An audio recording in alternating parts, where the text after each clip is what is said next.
The next opposition, oh yeah, okay, so on the first of the conjunction, I got married, and marriage ended, and then I went on, and I bought a house in the country, and that, but by 87, I ended the marriage, and I started a new relationship with that opposition.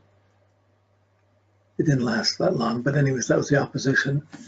The next opposition, I had a big Simpatico contract with Bell Canada and Simpatico. I set up the astrology part of the website, and it built up to get millions of people clicking onto it. Like, it was getting, oh geez, they were getting hundreds of thousands every month. You know, like it was piling up. So so that was a huge thing, built up for 2 years. It was running great by the end of the contract. But at that time, when they ended the contract, they put my name on thousands of search engines. And when they ended it, they didn't take my name off the search engines. So even though I ended the contract, I wasn't working for them. They still had, if you type my name on the computer, the first 200 listings were Robin Armstrong, Simpatico's astrologer. They set up a company in the States. They took that business. I did charts and reports and things from that business, and I lost like 100,000 a year. I went from 100,000, 90,000 maybe a year, down to 6,000 a year without even knowing that was going on. So it took a number of years to solve that legally and stuff. The laws weren't made. If you stole someone's credit card, that was identity stealing. They didn't have identity stealing through the websites at that time. So it just happened. But in the end, out of that, I came out with my own website that ended up working much better. Not as popular, but still, it was a progression for me. So then in the following one, the opposition, I'd been running the RASA and the School of Astrology, but at the opposition, I decided to start the scholarship program. And I started the scholarship program, letting people I had the classes all on audio files and things. So I started the scholarship program. So giving scholarships away to people around the world.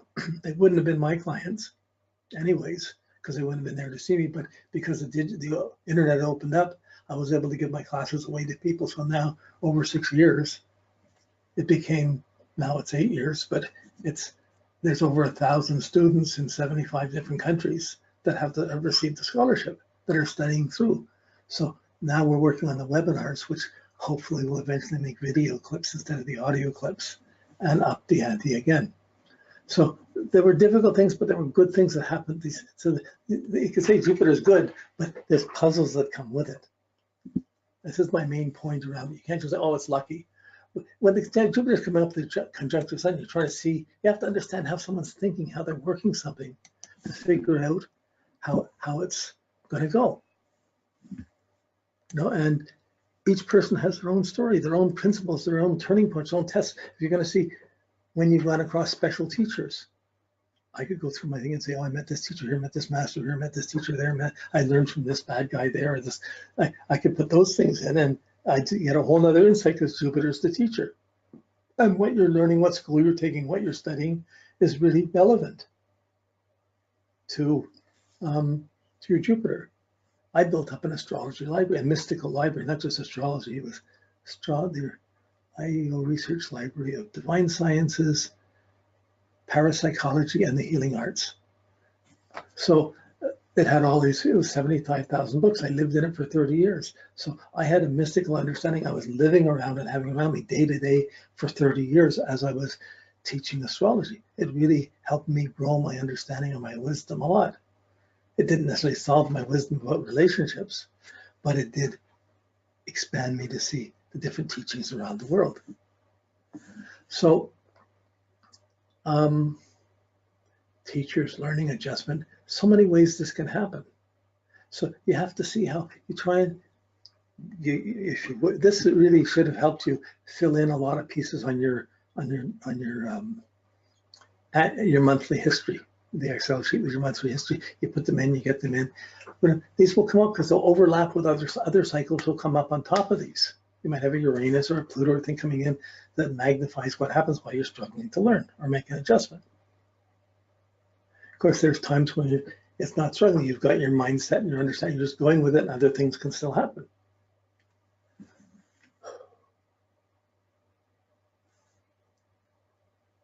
it's not easy to change an understanding or change how you're guiding yourself, or to follow a different teacher, or to take the advice of a teacher, and whether you can or can't.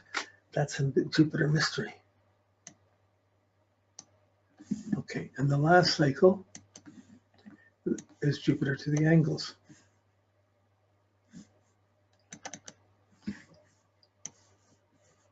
Okay, why not? But I'm not going to talk about it that much because it gets boring.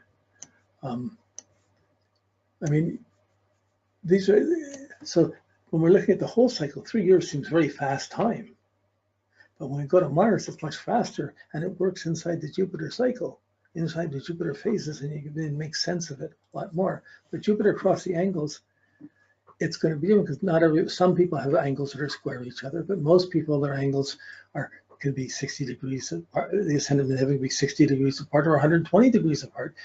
And Jupiter can take much longer in different phases, different time, or much shorter in different phases. Sometimes it goes through someone's house in 6 months. Sometimes it takes 2 years, 2.5 years to go through someone's one house, a big house. So this where it gets very unique to time, a little more. It's still a 12-year cycle, but it's different in terms of how it goes across the angle. So Jupiter to itself, you can know someone's age and say, oh, they're going through this. You can pretty well pay, 12, 6, 12, 15, 18, 24, 30. You pretty well got Saturn and Jupiter to itself, and you can see what life is presenting to them for the age that they're at. You have to develop a sense of what life is about, of what Saturn cycles are about, and what living a full life or a wholesome life is, what can get accomplished. So Jupiter and Saturn give you those two things. The Jupiter to itself. When you get to the sun, you just have to know a person's birthday, and you can see Jupiter to the sun and Saturn to the sun. So even without a birth time, you can still get a lot of important information, enough to guide someone with. But even if you just have someone's age, you can often see, oh, you're going through this stage, and sometimes a word of wisdom or two really helps someone. Just basically Saturn to Saturn or Jupiter to Jupiter. But once you have the sun, you're much more specific on their goals and how they're setting it up. Going for business, going for marriages, but when you're going to the angles, you're getting much more intimate. You're dealing with specific. The angles are not planets, they're not functions. They're sensitive points. They're critical points that are adjustments between one phase to the next phase. So 6 years, Jupiter is going to be below the horizon, and you're having to learn within yourself. It's subjective learning. It's adding new foundations, adding things to yourself. 6 years, you're going to be applying it out into the world, trying to build up career status. You're trying to be putting it out in the functional world. You're trying to expand from Jupiter below to above the horizon.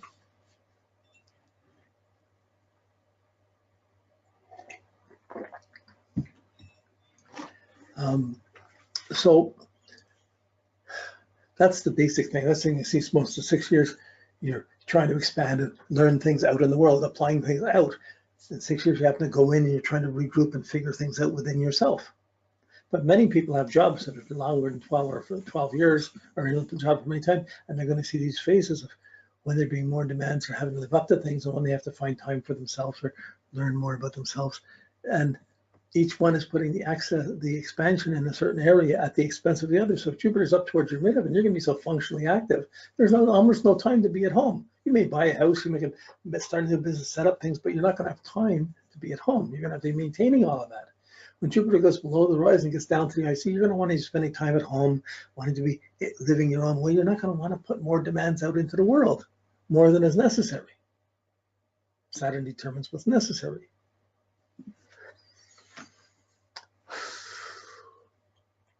Okay, so we're going to have just like with Saturn, we have the phases of the different charts, but instead of calling them phases of growth, it's really growth of learning. You're learning in a different way. You're understanding, you're expanding and trying to grow and learn in a certain way with Jupiter. So Saturn, you have growth because of restrictions and pressure and discipline. Jupiter's how do you expand on that? It's how you're figuring things out. So sometimes Jupiter and Saturn can be together and you're figuring out at the same time you're dealing with the responsibilities and restrictions, and it can really work. Jupiter-Saturn conjunctions, but sometimes they're opposite each other in different places, and you're getting one agenda is working one way and the other is doing the other. And this is where it gets unique for each person and a little more complicated, not so simple. So to just look at a chart and say, oh, Jupiter's here, it's going to midheaven, it's doing that, and you got to do this. You miss too much by not doing the cycle, by not saying, well, what happened the last time this happened? What happens, when's the next time? You want to be able to look back and forth to see these cycles, but there's so much going on. There's so many things to measure. It's like a symphony. There's too much to figure out. You got to narrow it down to a few basic things. So the things we're doing on your chart here, this is a lot of information. You're not going to do these for everybody. You may run them off and have them on a computer so you have them printed out and do it, but you're not going to take the time to study this deeply. But whenever you get at a problem with someone with special problems, that are Jupiterian problems of misunderstanding, understanding, figuring things out, not figuring things out, puzzles in life. I mean, you get negative with Jupiter, you can convince yourself, why bother living? You know, you can get dark attitudes.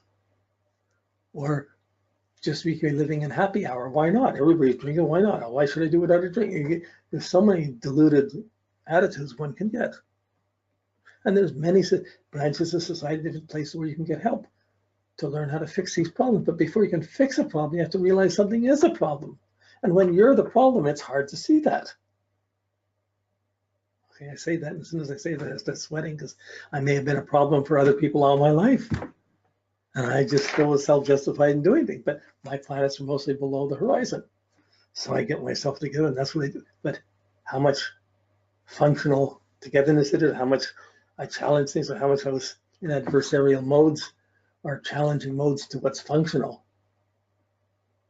I look at that, three divorces, it's like, yeah, that was not my strong suit. You can see that from my natal chart. But how it plays out and the turning points and how these play out, we're getting to really unique timing with Jupiter around the angles.